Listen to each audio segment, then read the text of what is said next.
Bonsoir et j'espère que tu es bien installé au chaud chez toi, sous la couette ou même devant ta télé ou encore ta tablette ou même ton téléphone pour regarder cette vidéo parce que dehors il fait super froid. Aujourd'hui on va faire une recette très simple, on va faire une pizza. Alors pour commencer ma recette, je vais verser ma farine dans le cul de poule. Sur le côté, je vais mettre la levure boulangère et de l'autre côté, il ne faut pas les mélanger bien sûr, pour éviter, ça va permettre en fait à ma pâte de bien monter. Parce que si je mélange la levure avec le sel, ça va casser le côté de la levure. Voilà, ici j'ai de l'eau tiède, bien sûr ambiante, environ 17 à 20 degrés. Il ne faut pas qu'elle soit très froide, sinon ça ne va pas agir avec la levure. Voilà, on va le verser en pluie et je vais mélanger petit à petit. Je vais voir.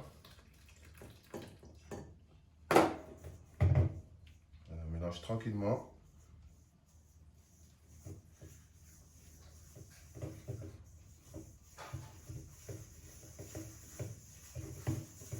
Et ensuite, je vais ajouter une cuillère d'huile d'olive. Ah, l'huile d'olive, hein, là, vous pouvez voir, ma pâte, elle est presque bien mélangée. Voilà. Il faut bien mélanger. Appuyez avec la paume de la main. On appelle ça fraiser en temps habituel avec la pâtisserie. Et là, en fait, ça va être pétrir. Normalement, c'est au batteur, à la feuille, bien sûr, pour ne pas casser le fouet.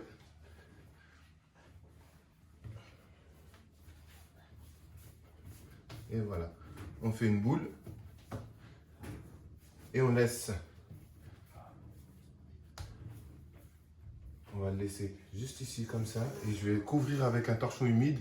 On va laisser pousser tranquillement pendant 1 heure. Alors maintenant, on va passer à l'étape de la sauce tomate. Alors il faut des tomates. On va retirer le pédoncule qui est juste ici. Je vais planter mon couteau et je vais tourner tout autour. Voilà.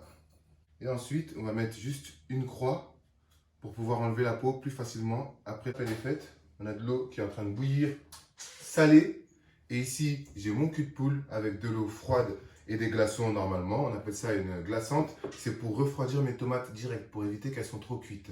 Voilà, mon eau est en train de bouillir. Vous allez voir, ça va très vite.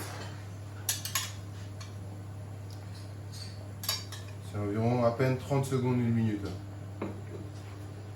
Je vais les mettre à refroidir directement dans mon eau froide. Voilà, vous voyez, avec mon couteau, je vais venir retirer la peau. Ça va se retirer presque tout seul. Alors, pour les épinés, on va tout simplement le couper en deux.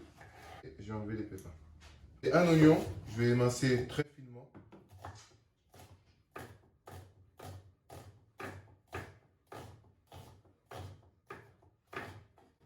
Une fois arrivé vers la fin, la petite technique, c'est de le tourner, de le mettre à plat et de le faire de l'autre sens. Alors, l'ail, ça va être très simple. On va le couper en deux. Et on va retirer la germe qui est juste à l'intérieur, au milieu. C'est un peu ce qui apporte le côté vraiment amer à l'ail. On écrase, et vous allez voir. Hein. Encore plus simple, c'est à la maison, si vous avez un écrasail, ça va plus vite. C'est rapide et c'est efficace. Voilà. Alors ici, on appelle ça concassé. Voilà, on prend la tomate, on va la couper dans un sens. Et ensuite, dans l'autre, pardon. Ah, les oignons m'ont presque fait pleurer là, parce que je vais... Vous voyez pas, mais un filet d'huile d'olive, et là je vais verser les oignons, les tomates et l'ail. Et bien sûr la cuillère de tomates concentrée. Voilà, je vais ajouter un peu d'eau.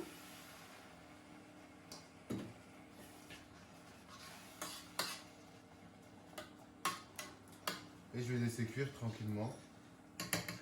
Voilà, je vais mettre un petit peu de poivre. Pas en mettre beaucoup, hein.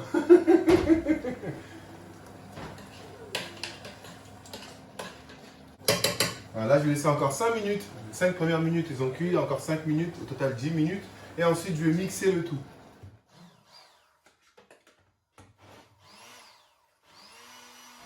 Alors, pour étaler la pizza, ici, vous voyez, il faut tapoter avec les doigts.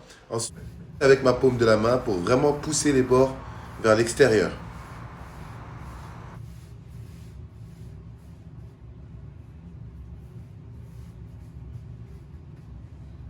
Une fois que c'est mixé, n'hésitez pas à goûter si vous voulez rajouter un peu de sel ou pas.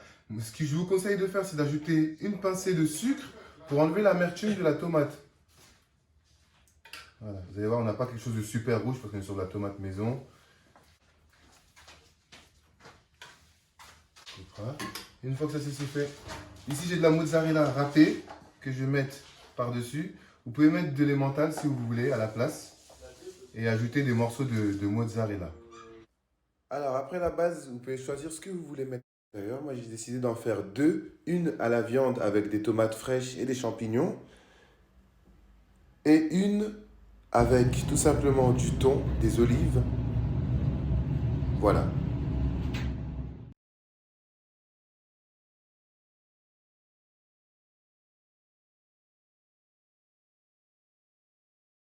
Voilà, pour terminer, j'ai ajouté une petite goutte d'huile d'olive.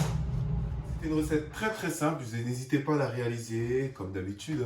Et je vous prépare plein de surprises pour la suite et à très vite. Bonne soirée à tous.